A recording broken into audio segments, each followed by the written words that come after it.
Princess Cinderella here, and I would like to welcome you to a very special story and craft time brought to you by the lovely people at the Cedar Springs Public Library.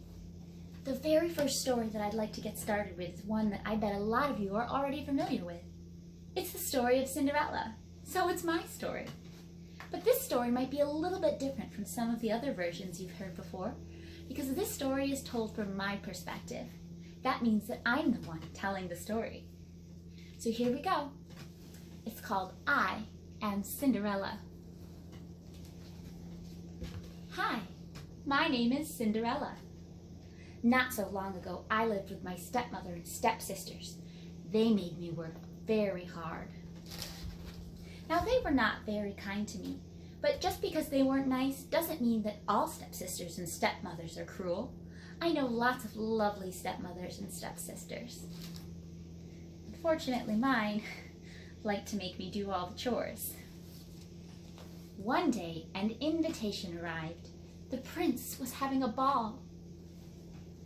With all my chores, I didn't have time to make a dress. Luckily, my animal friends made one for me. So right here, we've got all my animal friends in the picture. At the top, you're going to see some of my bluebird friends, and then down here at the bottom are my very special friends, the mice. And today we're going to be making a little mouse craft, so I'm so excited to introduce you to them. Over here, we have Gus Gus, and then the one over here in red is Jacques, and the little lady in blue, that's Susie. My mouse friends were some of my most special friends when I lived with my stepmother, and they continue to be some of my best friends even to this day. But my mean stepsisters tore my lovely dress. I thought I'd never get to the ball. Then, my fairy godmother appeared. I couldn't believe my eyes. I didn't even know that I had a fairy godmother. My fairy godmother used her magic to make me the most beautiful gown and tiny glass slippers. I danced with the prince until midnight. Then I had to rush home. On my way, I lost one of my glass slippers. I was in such a rush that I didn't even realize I'd left it behind me. Have you ever lost something special to you? It's never a good feeling. But luckily, this turned out all right for me because the prince sent the Grand Duke to find the girl who fit the glass slipper. And that girl was me. The prince and I had a wonderful wedding. And now I am Princess Cinderella. And that is the very end of that story. But of course, it's not the end of my story, because I've had so many lovely adventures since I became princess, and I got to go live in the castle, and I would love to tell you about those stories sometime. But I think we've got a few other things to get to today. One of the things I know we have to do is our special craft. So, I told you already a little bit today about my special mouse friends. Today you're going to have a chance to make a little mouse friend of your own.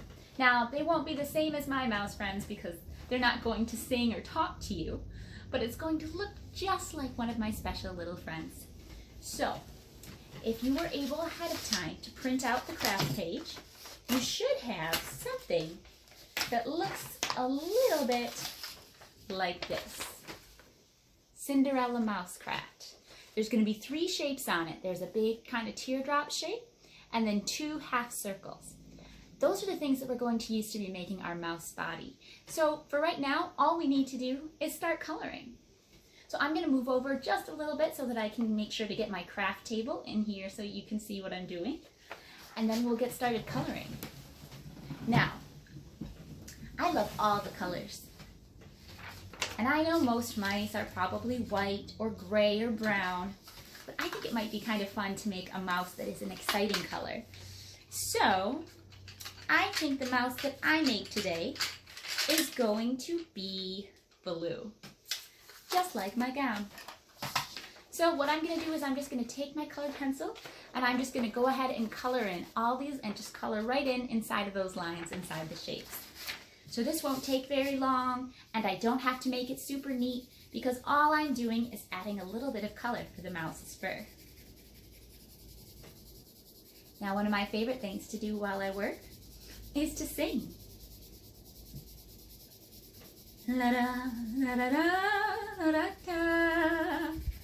La da da da da. Da dum da da da da da da. Da da da da da da dum da da da da dum. Have faith in your dreams, and someday your rainbow will come smiling through. No matter how your heart is grieving, if you keep on believing, the dream that you wish will come true. La da da da da da. La da da da da da. Now, I finished coloring my mouse body. Next, it's going to be time for me to color these mouse ears. So if you see very closely, I'm going to hold this up to the camera, you can see that there's a line about partway down. That line is where we're going to put the glue. So when I color my mouse ears, I'm just going to color on top of that line, but I'm not going to color below it. It's up to you if you want to color the entire thing. It's just going to get glued down anyways. So here we go. I think I need a hard surface to color on. Do you know what I like about blue? It's just a beautiful, calming color. And there are so many wonderful things that are blue. The sky, the ocean, lots of different types of flowers, and even blueberries. I am just about done. All right, now I've colored in my pieces, so what I'm going to do next is cut them out. Now, just a reminder that we're going to be using scissors for this part. So it might be a good idea to ask an adult to help you. We always want to be extra careful when we're working with scissors. As you can see, these ones that I have are not too big and they're not too sharp. They're just right. But one of the most important things to remember when working with scissors is that you should always be seated when you're using your scissors. So here we go. I'm going to start by cutting out the mouse body shape. Oops. I went a little bit off the line, but that's okay. These don't have to be perfect. When we're making art, we're making something for us to enjoy. It doesn't matter if we stay within the lines or if things turn out absolutely perfectly every time. And most of the time, things won't turn out perfectly. It's just fun to create something. All right, now on to cutting out the ears. Now you might want to think about a fun name that you could give your little mouse friend. Earlier, I was reading with some special friends and I asked them what they thought maybe I should name my mouse friend. And I had some wonderful suggestions. A couple people said Elsa and somebody suggested Sparkle, which I thought were very special names, especially since my mouse friend is blue. Oops, I dropped my page there. Okay, here we go. And I've got one more ear to cut out. But of course, you can name your mouse friend anything you like. All right, now we have our second ear cut out. So we have the body right here, and then we have two of these little half circles, and those are going to be our ears. Now, go ahead and take a look at your mouse body. You see this little dot down there at the end? That's the part where we're going to go ahead and attach the tail. But I'm not going to have you do it just yet, because the first thing we're going to do is we're going to fold our mouse in half so that it looks like it's standing up a little bit. So for this, you're going to have to imagine a line, and I like to use that little line, that little dot where the tail goes, and imagine it going all the way up to the top through the point, right? And you're going to imagine that there's that line there, and that's right where you're going to fold it. So I'm going to turn it on its side, look at that line, and fold. Now again, it doesn't have to be perfect, right? We just want to have something a little bit like this so that it sort of pops up. It's starting to look good already.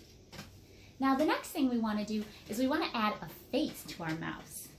So I think for this I'm going to use a blue marker because a lot of my mouse is already blue. So down here in the front where the point is, like if you think about it as a teardrop, I'm going to go ahead and draw 2 little eyes. One on one side of that fold and one on the other. See? And you can draw your mouse eyes however you want. You don't have to make them little dots. You can make it anyone that you look like. Now I'm also going to have to add a nose so that my mouse can go sniffing around for cheese. So right down here at the point and the very end, that's where I'm going to put my nose. So I'm just going to draw a great big circle. Now mice also have something called the whiskers coming out from their nose. So for that, I'm just going to draw a few lines coming up straight from the nose toward the eyes. Now your mouse can have lots of whiskers. It can have no whiskers at all. Its whiskers could be a different color. I want you to make this something special for you. All right, now we have a mouse and it has a face, but it needs a couple of other things. One of which is the ears. So we're going to take our glue stick and we are going to put the glue right here just along that bottom line part. Remember where I didn't color? Again, if you did color there, that's okay. It just doesn't really show up once you attach it to the mouse, so I didn't take too much time to color it. And then we are going to take our mouse ear and glue it, glue one on one side of the body, and then we are going to fold it down so that it sticks out a little bit. See? Now I'll go ahead and do that on the other side as well. Glue it down and then fold it over. All right, so we've got our little mouse and he's got his little ears popping up. Now the last thing we're gonna have to do is give him a tail. So I hope you've got a hole punch for this. We're gonna take our hole punch and we are gonna punch a hole right there where that circle is. This might be a good time to get an adult to help you as well. Hole punches aren't very sharp, but sometimes it's helpful to have someone to help you by holding the mouse or even holding the hole punch. All right, so we've got a little hole there. Now the next thing we need to do is we need to give this mouse a tail. So I happened to bring a blue ribbon today because blue is one of my favorite colors and lots of my dresses are blue. And what I'm going to do is I'm going to take this ribbon or string, whatever you're using as your mouse tail, and I'm just going to stick it right through this hole, and then I'm going to tie it to the mouse. Now, you can do this any way you want. You could tie it in a bow, you could tie it in a knot. Maybe you want to have an adult help you. I'm pretty good at tying things, so I'm just going to go ahead and tie mine right now, and I think I might tie mine in a little knot just so that I can be sure that it stays. So, loop-de-loop, pull right through, and there we have it. This is my very special little mouse friend. Now, while I was working on him, he kind of got a little bit flattened out. So I think what I need to do is fold him again, make sure that I crease the middle really well. And then I'm going to set my mouse aside for a few minutes and let him dry while we move on to another story. That was a lot of fun. I'm glad that you spent some time with me working on that craft. Now our next story is going to be about animals as well. This is a story about animal friends, specifically about an animal called the porcupine. Now, if you've ever seen a porcupine, you know that they're covered all over in sharp things called quills. They may not look very nice and friendly, but that doesn't mean they don't want to have other animals as friends. This is a story all about a little porcupine who just needs a hug from her friends. So here we go. Little porcupine needs a hug. Little Pinky was her name, a silly quilly kind. She was loved by one and all, this little porcupine. But little Pinky's heart was sad. While others played and tugged her, her outside stuck like a sticker bush, and she couldn't get a hug. You see her friends there playing?